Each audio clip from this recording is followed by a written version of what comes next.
Andhra Pradesh drugs మద్యం మాఫియాకు care of address గా మారిందన్నారు BJP నేత యామిని శర్మ. 5 ఏళ్ల వైసీపీ పాలనలో డ్రగ్స్ విక్రయాలు విచ్చలవిడిగా పెరిగిపోయాయని ఆరోపించారు. డ్రగ్స్ ను అరికట్టడంలో రాష్ట ప్రభుత్వం పూర్తిగా విఫలమైందన్నారు. విశాఖ పోర్టులో పట్టుబడిన వేల కోట్ల రూపాయల డ్రగ్స్ పై సీబీఐ విచారణ చేయాలన్నారు. వెన్నులో వణుకు పుడుతోంది. రకరకాల ప్రయత్నాలు చేస్తున్నారు వైసీపీ వాళ్ళు చేయని ప్రయత్నం అంటూ ఏమీ లేదు. పైకి మేకపోతే గాంభీర్యంలాగా మేమే గెలిచేస్తున్నాం సిద్ధం అనుకుంటూ సభలు పెట్టుకుంటూ ఉన్నారు. కానీ క్షేత్రస్థాయిలో ప్రజలైతే కనుక వీరిని ఆదరించి మరొకసారి రాష్ట్రాన్ని అన్ని విధాలుగా నష్టపరిచేటటువంటి పరిస్థితుల్లో ఈ రోజు రాష్ట్ర ప్రభుత్వానికి సంబంధం ఉందో లేదో అనేది సిబిఐ నిర్ధారిస్తుంది. సిబిఐ ఆల్రెడీ దీనిపైన కేసుని రిజిస్టర్ చేసింది.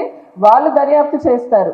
మేము ఇక్కడ ప్రశ్నిస్తోంది, ఇంతకు ముందు కూడా జరిగిన ఎన్నో పదుల సంఖ్యలో ఇలాంటి సంఘటనలు జరిగాయి. ఇప్పుడు కూడా ఇంత పెద్ద ఎత్తున విశాఖ పోర్టుకి రావడం జరుగుతుంది. అంటే ఆంధ్రప్రదేశ్ డ్రగ్స్ కి మాఫియాకి, డ్రగ్ మాఫియాకి, మద్యానికి కేర్ ఆఫ్ అడ్రస్ లాగా మారింది.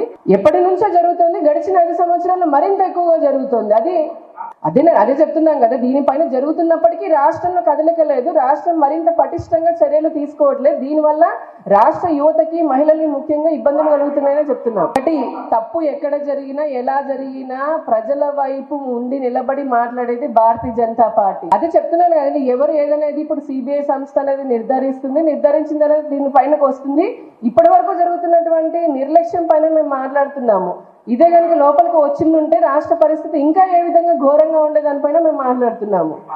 గుజరాత్ రాష్ట్రాల్లో డ్రగ్స్ పట్టుకోవడం, దాన్ని మేము చేయడం అనేది పక్కన పెడితే, ఎన్డీఏ భారతీయ జనతా పార్టీ గడిచిన 10 సంవత్సరాల్లో మీరు చూస్తే కనుక డ్రగ్స్ కి సంబంధించిన చట్టాన్ని కఠినతరం చేయడమే కాకుండా దానికి ఎన్నో రకాలుగా సవరణలు కూడా చేస్తూ వస్తున్నారు.